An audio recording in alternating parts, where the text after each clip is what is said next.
¿Cansado de falsas enseñanzas y doctrinas erróneas? ¿Has buscado respuestas a tus inquietudes y nadie te ha contestado? En este programa descubrirás, por dolorosas que sean, todas las artimañas y falsas doctrinas que el enemigo está introduciendo en las iglesias aguadas y dormidas hoy en día. Bienvenido a Despertando a la Cruda Realidad.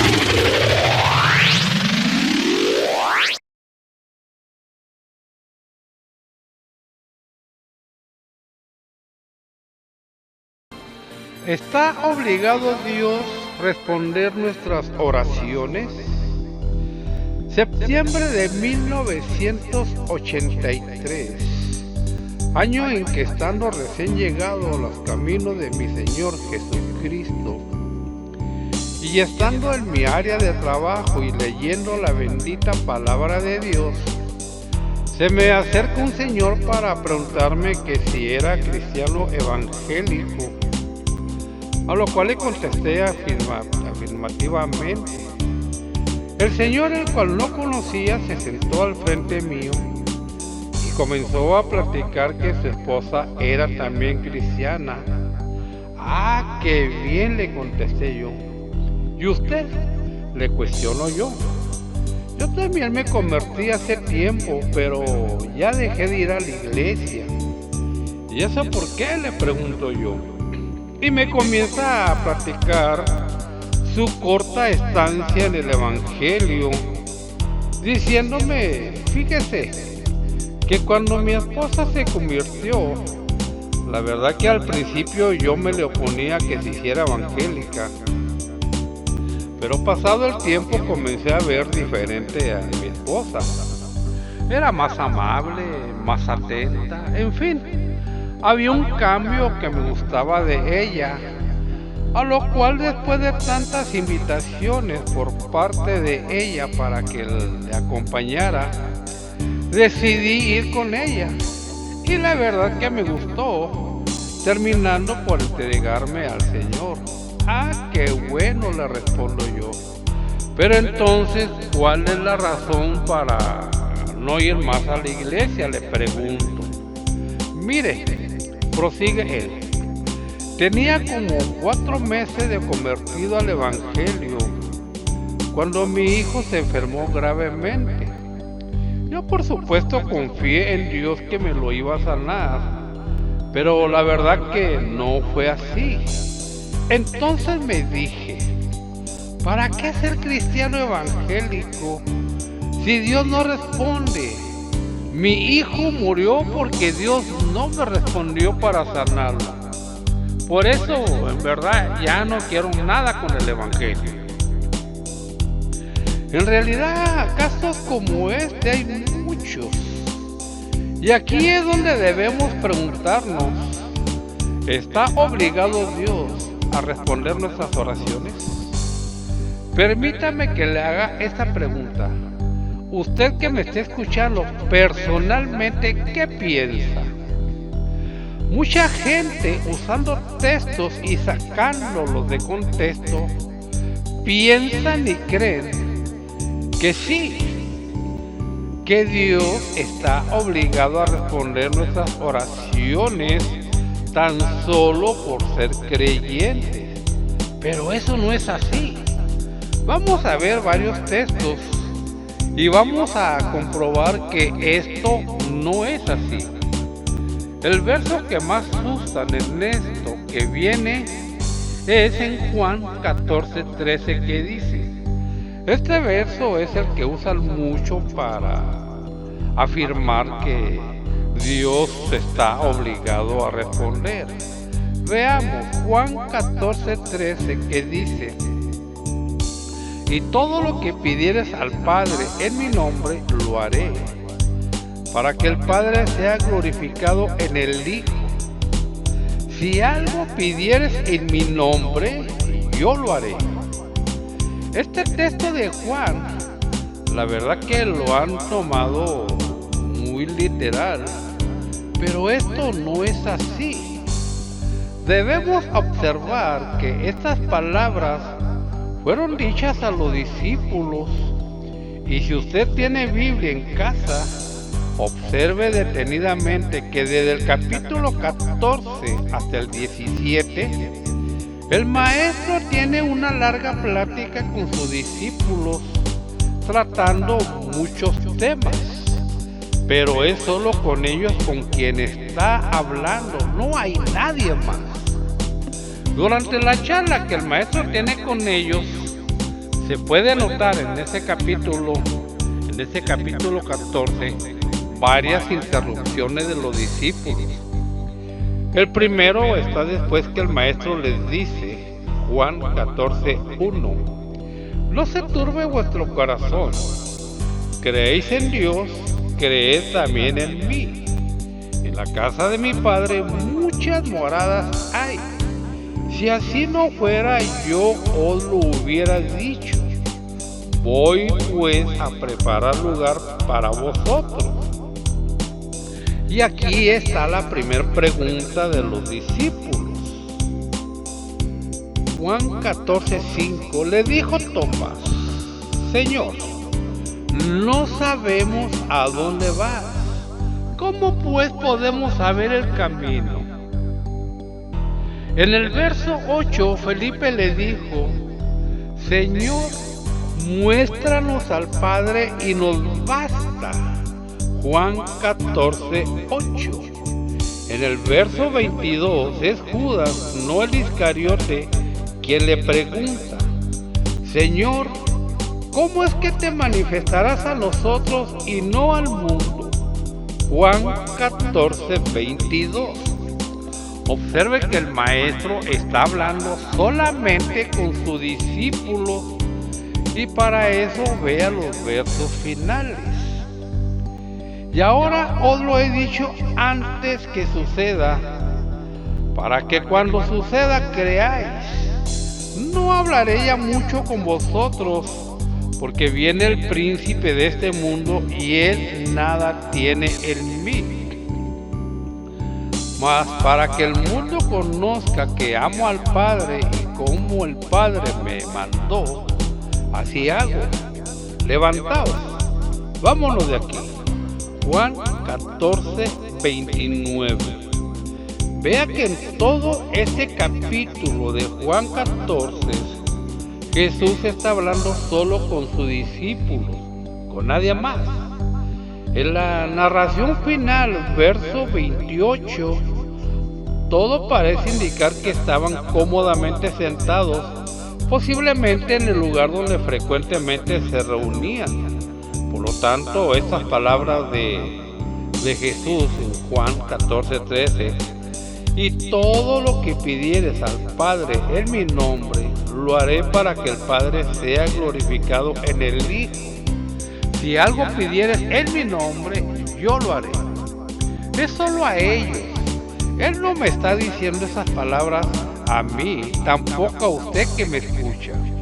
Ese es un error muy grande, de que cuando se lee la Biblia, esta plática de Jesús con sus discípulos se extiende hasta el capítulo 17. Y en el siguiente capítulo les vuelve a confirmar las palabras de Juan 14:22. Juan 15:7. Si permanecéis en mí y mis palabras permanecen de vosotros, a sus discípulos está hablando, pedid todo lo que queráis y os será hecho. Juan 15:16. No me elegisteis vosotros a mí, a los discípulos, sino que yo os elegí a vosotros, a los discípulos, y os he puesto para que vayáis y llevéis fruto, y vuestro fruto permanezca, para que todo lo que pidieras al Padre en mi nombre, Él os lo dé. Juan 15:27. Y vosotros daréis testimonio también, porque habéis estado conmigo desde el principio, su discípulo. Usted no estuvo con él, ni yo estuve con él, ni tampoco yo estuve con él desde el principio.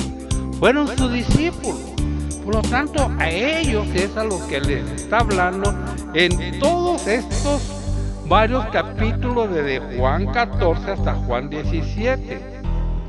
Juan 16, 16. Todavía un poco y no me veréis, y de nuevo un poco y me veréis, porque yo voy al Padre. Entonces se dijeron algunos de sus discípulos unos a otros: ¿qué es esto que nos dice? Todavía un poco y no me veréis, y de nuevo un poco y me veréis, y porque yo voy al Padre. Juan 16, 28. Salí del Padre y he venido al mundo, otra vez dejo el mundo y voy al Padre. Le dijeron sus discípulos: he aquí, ahora hablas claramente y ninguna alegoría dices. Ahora entendemos que sabes todas las cosas y no necesitas que nadie te pregunte. Por esto creemos que has salido de Dios. Puede observar por estos textos que aquí les pongo que Jesús solo está hablando con sus discípulos, con nadie más.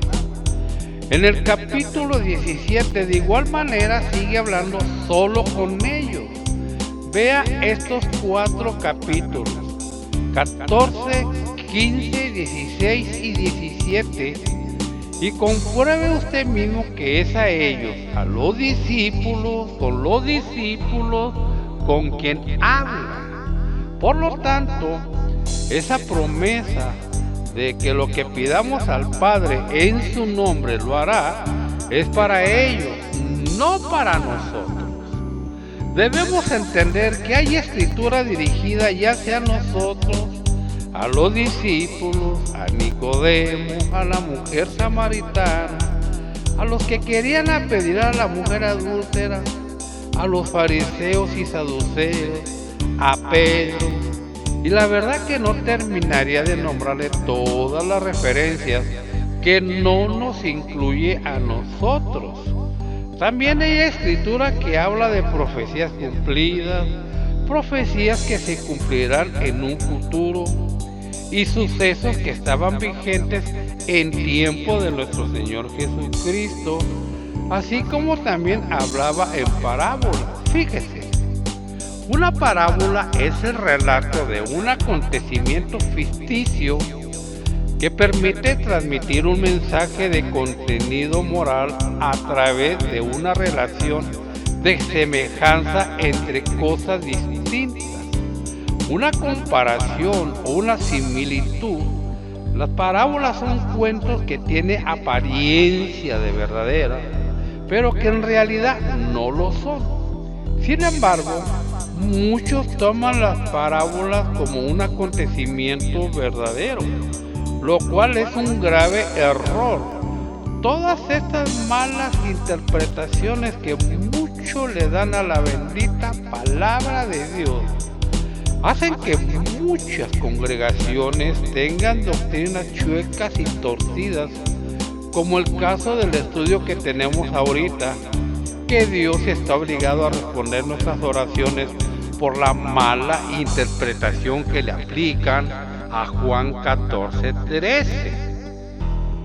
Otro error garrafal que comete esta gente es la interpretación que le dan a Hechos 16, versos 30 y 31, donde dice: y sacándole les dijo: señores, ¿qué debo hacer para ser salvo? Ellos dijeron: cree en el Señor Jesucristo y serás salvo tú y tu casa. En estas palabras que Pablo y Silas le dicen al carcelero de Filipo, de igual manera se trata de una plática entre Pablo, Silas y el carcelero, que le dicen: cree en el Señor Jesucristo y serás salvo tú y tu casa. Observe que es a él a quien le están hablando, no es a usted ni a mí. La promesa de ellos, y esta promesa, el carcelero, se la cumplió en Hechos 16:33. Dice: y él, tomándolos en aquella misma hora de la noche, le lavó las heridas y enseguida se bautizó él con todos los suyos. Y llevándolos a su casa, les puso la mesa y se regocijó con toda su casa de haber creído a Dios. Promesa cumplida. Pero a este suceso mucha gente le da otra interpretación diciendo que si uno cree, automáticamente los hijos son salvos, ya que aquí dice: cree en el Señor Jesucristo y serás salvo tú y tu casa. Fíjese cómo lo toma literal. Pero como ya le mencioné antes, es al carcelero para quien es esta promesa. Es con él con quien están hablando, no es con usted ni conmigo. Qué bueno sería que así fuera, pero sin embargo, conozco siervos de Dios honestos que tienen unos hijos que mejor ni les cuento. Es más, yo mismo me pongo de ejemplo. Tengo 7 hijos y de todos ellos solo uno está caminando con el Señor. Los otros ahí andan, cada quien en su mundo. Y lo más increíble, el que está caminando y está firme en el Señor es el más pequeño de mis hijos, quien nunca le ha servido al Señor como los otros, que 4 de ellos tuvieron privilegios en la iglesia y los varones, 3 de ellos hasta predicaban. Pero confío en el Señor, es mi oración que siempre le hago a mi Señor para que vuelvan a redil. En Jeremías 33:3 dice de la siguiente manera: clama a mí y yo te responderé y te enseñaré cosas grandes y ocultas que tú no conoces. Estas palabras se las dice Jehová Dios a Jeremías, estando Jeremías en la cárcel. Y llama la atención que le dice que le enseñara cosas grandes y ocultas que no conocía. Cuando menos eran cosas grandes y ocultas que también con Isaías había tenido el mismo trato, Isaías 48:6. A diferencia que a Isaías ya se las había revelado, Isaías 48:6. Te he hecho oír cosas nuevas y ocultas que tú no sabías, Isaías 48:6. Entonces estas palabras de clama a mí y yo te responderé, de igual manera es para Jeremías, no para nosotros. No se confunda. Recomiendo siempre lean todo el capítulo para una mejor comprensión del estudio.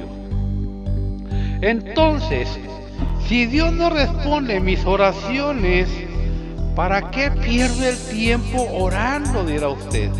No se equivoque. Antes que nada, revise su corazón y no le vaya a pasar como al pueblo de Israel. Isaías 59:1. He aquí que no se ha cortado la mano de Jehová para salvar, ni se ha agravado su oído para oír. Pero vuestras iniquidades han hecho división entre vosotros y vuestro Dios, y vuestros pecados han hecho ocultar de vosotros su rostro para no oír. Si usted mira todo este capítulo 59 de Isaías, se dará cuenta de todas las iniquidades que este pueblo hacía. Ahora, no estoy diciendo que usted las haga también. Solo es una de las razones por las que Dios no responde nuestras oraciones. También en todo esto hay que tener presente que Dios no está obligado a contestar nuestras oraciones, y cuando las contesta es por lo bueno que es para con nosotros. Muchos hasta lo condicionan diciendo algo así: Señor, si tú me sanas te voy a servir. Yo los he escuchado, créame, no estoy mintiendo. ¿Usted cree que Dios va a responder estas peticiones de estos sinvergüenzas manipuladores que quieren condicionar a Dios? Quizá estas mañas las aprendieron del tramposo de Jacob, ya que a Esaú le bajó la primogenitura por un plato de potaje. al tío Labán se lo agandalló con las cabras. Aquí en Génesis 28:20 lo miramos haciendo un trato con Dios. Vea, e hizo Jacob voto diciendo: si fuere Dios conmigo y me guardare en este viaje en que voy, y me diere pan para comer y vestido para vestir, y si volviere en paz a casa de mi padre, Jehová será mi Dios. Vea cómo es que cuando algunos le piden algo a Dios, tratan de manipularlo poniéndole condiciones, y esto no funciona así. Si Jacob regresó bien, es porque había una promesa de Dios desde el tiempo de Abraham, Génesis 17. Pero en el caso del que le dice: si me sanas te sirvo, ¿qué si no lo sana? Entonces no le va a servir. Tenga cuidado en cómo orar delante de nuestro Señor y qué y cómo es lo que le pide a Dios. Porque Dios no escucha y responde mi oración. Quizás se hará esa pregunta: ¿ya se aseguró de estar conectado con Dios? Déjale explico. Cuando usted va a aprender cualquier aparato y se da cuenta que no trabaja, no prende, no funciona, es porque algo anda mal. Y comenzamos a buscar la razón de por qué no funciona, hasta que de tanto buscarle encontramos la falla, y que quizá no estaba conectado o no había corriente. De la misma forma, en nuestra vida espiritual, en nuestra vida de oración y comunicación con Dios, la primera cosa que debemos hacer es asegurarnos que estamos conectados íntimamente con Dios. Vea este hermoso ejemplo. Segunda de Reyes 20:1. En aquellos días Ezequías cayó enfermo de muerte, y vino a él el profeta Isaías, hijo de Amós, y le dijo: Jehová dice así: ordena tu casa porque morirás y no vivirás.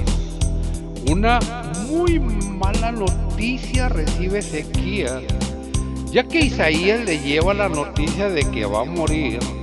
Pero tan pronto sale Isaías, volvió su rostro a la pared y oró a Jehová y dijo: te ruego, oh Jehová, te ruego que hagas memoria de que he andado delante de ti en verdad y con íntegro corazón, y que he hecho las cosas que te agradan. Y lloró Ezequías con gran lloro. Notemos esto. Ezequías en ningún momento le reclama que haya andado delante de él en verdad y con íntegro corazón, y que haya hecho las cosas que le agradaban a Dios, y que ahora le quita la vida. Lo que le dice es que haga memoria, pero se lo dice rogándole, con humildad, humillándose. Dice: te ruego que hagas memoria. También dice que lloró Ezequías con gran lloro, a lo cual me lleva a la oración que hace David en el Salmo 51, ya que en este salmo pide misericordia, confesando humildemente su pecado, por lo cual pide perdón, reconociendo que Dios se agrada de un corazón contrito y humillado. Salmo 51:17. Los sacrificios de Dios son el espíritu quebrantado. Al corazón contrito y humillado no despreciarás tú, oh Dios. De esta clase de oración es de la que se agrada a Dios, cuando nos rendimos ante su presencia, reconociendo lo miserables que somos y que necesitamos su perdón, así, de rodillas, quebrantados, humillados ante su presencia. Por eso en el verso 4 dice: Y antes que Isaías saliese hasta la mitad del patio, vino palabra de Jehová a Isaías diciendo: vuelve y di a Ezequías, príncipe de mi pueblo, así dice Jehová, el Dios de David tu padre: yo he oído tu oración y he visto tus lágrimas. He aquí que yo te sano, al tercer día subirás a la casa de Jehová. ¿Usted cree que aunque Dios no está obligado a responder nuestras peticiones, en esta clase de oración permanece indiferente? No. Con esta clase de oración desarmamos a Dios. David y Ezequías lo descubrieron. Ahora déjele cuento esto de mi persona. Estando aquí en Los Ángeles y mi esposa en México, estando mi primer hija recién nacida muy grave en el hospital, a mi hija no la daban los médicos. Mi mamá me llamó para darme la mala noticia, pidiéndome resignación. Después de colgar el teléfono, me fui a mi recámara, doblé rodilla y comencé a orar llorando. Un llanto que me salía de lo profundo de mi alma, diciendo estas palabras, exactamente como se los voy a decir. Señor, tú sabes las ganas que tenía que me dieras una hija, ya que teníamos 3 hijos varones, y ella era la primer mujercita. Le digo, tú sabes las ganas que tenía que me dieras una mujercita, Señor. Yo no comprendo, mi Dios. Primero me das una mujercita y ahora me la quitas, te la llevas. No comprendo, Señor, tu proceder.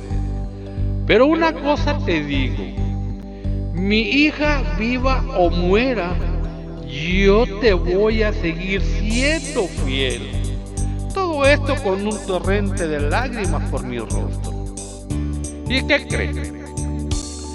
Mi hija, contrario a lo que los médicos decían, se salvó, ya que muchos niños murieron en esa clínica, quedando solamente mi hija con vida. Los médicos nunca comprendieron qué pasó, pero yo sí. Y la honra y la gloria sea para mi Señor y Dios. Yo le aseguro que si le digo, si la sana, Señora, mi hija, te sigo siendo fiel, apuesto que mi hija no viviría. Siempre he tenido la certeza de que Dios se agradó de mi oración. Siempre. Lo llevo en mi pensamiento y en mi corazón y en mi alma. Esa. Ahora, debemos entender eso. Dios conoce y sabe lo que es bueno para nosotros, independientemente que no está obligado a responder, como ya lo he dicho. Si Él dice no, es porque Él sabe que lo que estamos pidiendo no es bueno para nosotros en ese momento. También recuerde que Dios puede tardar en su contestación, aunque nosotros queremos la contestación a la voz de ya. Recuerde a Daniel que tardó 21 días en llegar la contestación, ya que el príncipe del reino de Persia se le opuso en el camino. En nosotros también puede haber estorbos para que la contestación llegue en el tiempo deseado. Eso en caso de que Dios no responda. Ahora, para que Dios responda hay un requisito que es la fe. Eso sin nombrar que nuestra conexión con Dios debe ser perfecta. Vamos a ver estas palabras de Jesús. Marcos 11:23. Porque de cierto digo que cualquiera que dijere a este monte, quítate y échate en el mar, y no dudar en su corazón, sino creyere que será hecho lo que dice, lo que diga le será hecho. Por tanto, os digo que todo lo que pidiereis orando, creed que lo recibiréis y os vendrá. Porque de cierto digo que cualquiera, repito, porque de cierto os digo que cualquiera se da cuenta. Aquí está hablando ya para cualquier persona, ya no solo a los discípulos. Pero esa persona tiene que tener una buena dosis de fe, no dudando nada en su corazón cuando de hacer una petición a Dios se trate. Tiene que creer que lo que está pidiendo en su oración será hecho. Por eso al final de este verso de Marcos dice: por tanto, os digo que todo lo que pidiereis orando, creed que lo recibiréis y Dios vendrá. Para ir finalizando, algo que tenemos que tener en cuenta es que nunca debemos presionar a Dios, mucho menos ponerle condiciones para que conteste nuestras peticiones. También aprendamos que si Él no contesta es por algo. Si no contesta está bien, gloria a su nombre. Y si no contesta de igual manera, gloria a su nombre. Él es soberano para hacer o no hacer. Mismo Cristo se sujetó a la voluntad del Padre cuando oraba en el Getsemaní. Fíjese la oración de nuestro Señor. Yendo un poco adelante, se postró sobre su rostro orando y diciendo: Padre mío, si es posible, pase de mí esta copa, pero no sea como yo quiero, sino como tú. Mateo 26:39. En pocas palabras, nuestro Señor Jesucristo se sujetó a la voluntad de Dios. Nunca, óigalo, nunca Cristo pretendió que las cosas fueran como Él las deseaba, aunque muy dentro de Él quizás lo deseaba. Sin embargo, se sujetó al Padre diciéndole: pero no sea como yo quiero, sino como tú. Eso mismo debemos aprender nosotros cuando oremos. Digámosle que no sea nuestra voluntad, sino como Él lo desea, como Él quiera cuando quiera, pero que sea la voluntad de Él. Ya por último le dejo de tarea estas dos citas de la Biblia.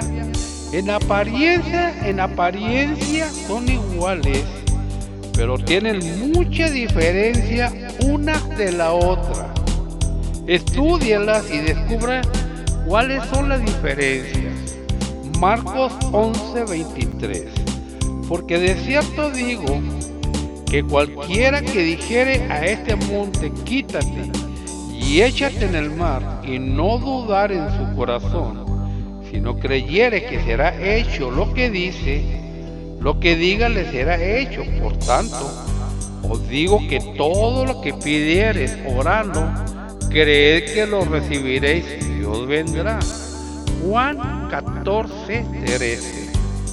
Y todo lo que pidieres al Padre en mi nombre, lo haré para que el Padre sea glorificado en el Hijo. Si algo pidieres en mi nombre, yo lo haré. Hasta aquí este estudio, esperando como siempre le ayude en su crecimiento espiritual y no se deje más engañar. Bendiciones.